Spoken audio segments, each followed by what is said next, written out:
It's recording. Okay, we'll just spread out.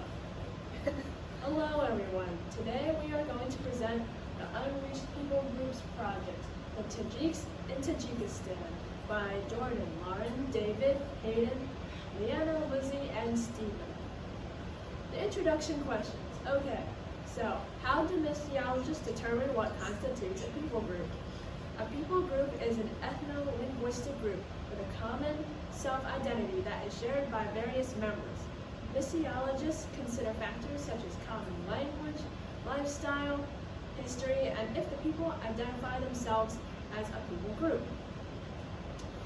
What is the difference between a people group, an unreached people group, and an unengaged people group?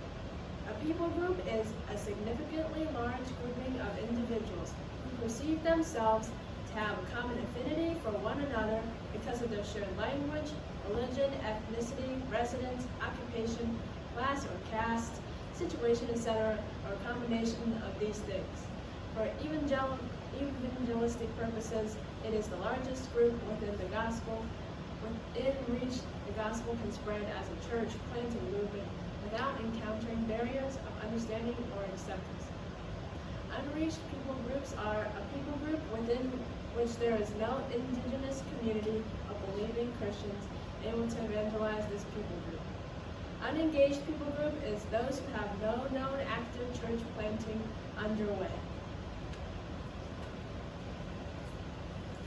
So now that we know a little bit more about people groups and unreached people groups and unengaged peoples, we're going to look specifically at unreached people groups, and we're going to look at some statistics about those groups of people.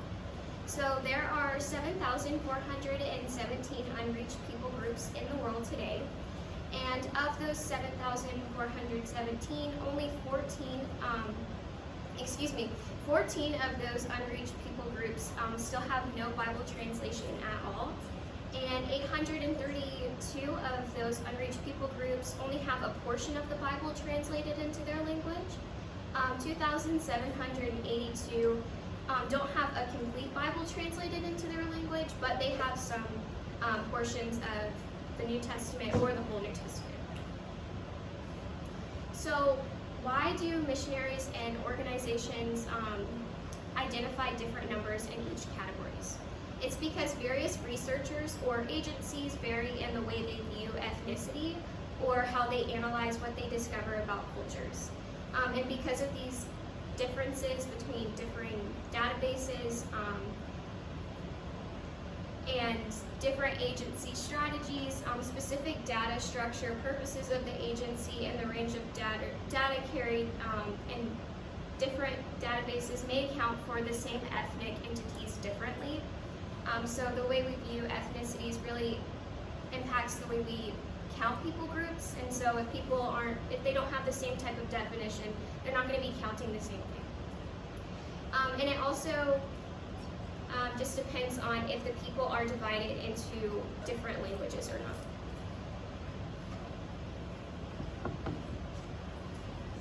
So now that we see the great need for the unreached people group, so why don't we have more missionaries go to the unreached? So right now, less than half of 1% of missionaries go to the unreached. Many of the unreached people groups are closed off to mission, so that's why a lot of missionaries don't go. And also some missionaries just lack the proper resources to go to those unreached people groups. About 20,500 local workers are in the unreached, which is about 0.37%, that's according to the travelingteam.org. And then another reason that we're lacking missionaries for the unreached is that, according to ABWE, the theological famine in terms of many modern pulpits, as well as a crisis of low missional expectations from church members. So we're just not sending enough missionaries from the churches. So now that we've looked at some statistics about people groups and missions towards people groups and unreached people groups, we're going to look at one people group specifically, and that is the Tajiks in Tajikistan. So we have some pictures. This is their flag. It's a very nice flag. Here's a few pictures of their country and different areas, what it might look like.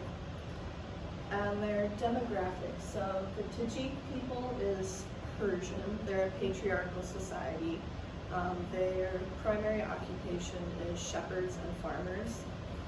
Over 1 million of them work abroad because of the poor economic state of the country, and they're the oldest surviving people group in Tajikistan. And they're located, the Tajik people group is located in Tajikistan, which is in Central Asia. It's a very rural country. A lot of them live in the mountains. It's in the mountains of Central Asia, and most people groups here live in the valleys of the mountains. And their history, they were a part of the former USSR. They had civil war from 1992 to 1997, and they've been invaded by the Arabs, the Turks, the British, and the Russians, which leaves lasting impact on them. Their size is a little over 7 million, and interestingly, 50% of the population is under 25. And their primary religion is Islam. 99.5% of them are Muslims. The other 0.5% are Christians.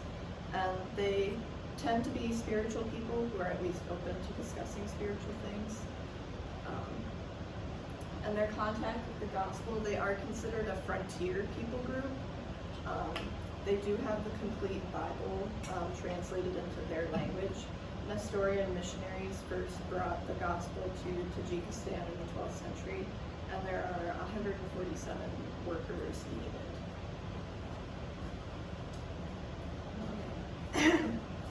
So we're going to move on to social and familial norms. Here is stated that they're located in a rural area, living in the mountains, and that 50% of the population is under 25. The occupation, many of them are shepherds and farmers. They raise and take care of various livestock. And like you already said, because of the lack of employment opportunities, a lot of them go to Russia for work. So their mobility or economic structure is a little strange. So they farm in the summer and then they move to the city in the winter. So that creates an imbalance in the workforce. The family structure is patriarchal. The eldest male in the family is the head of the family, and villages are ruled by a council, and the inheritance is passed through the males. Green tea is served with most meals, and Tajiks are known for their homemade bread. Their government is a presidential republic. As far as economics, it's one of the poorest Central Asian nations, but they have opportunities for new trade relations with Iran, Pakistan, and other Islamic nations because they're now an independent republic.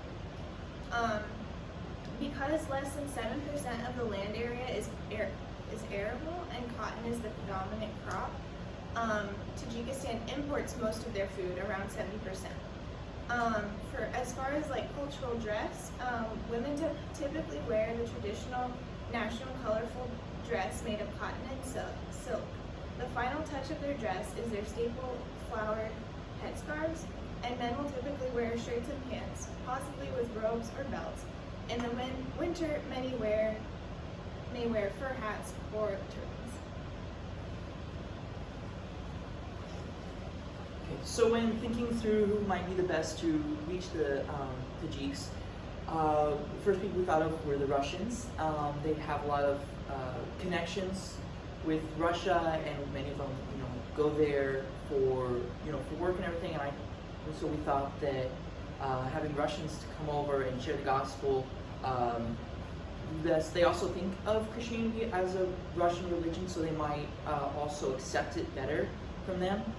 Another option might be Iranian Christians, because they have such a close relationship, and because they're both Muslim countries, they will be able to better connect and to share the gospel in that way.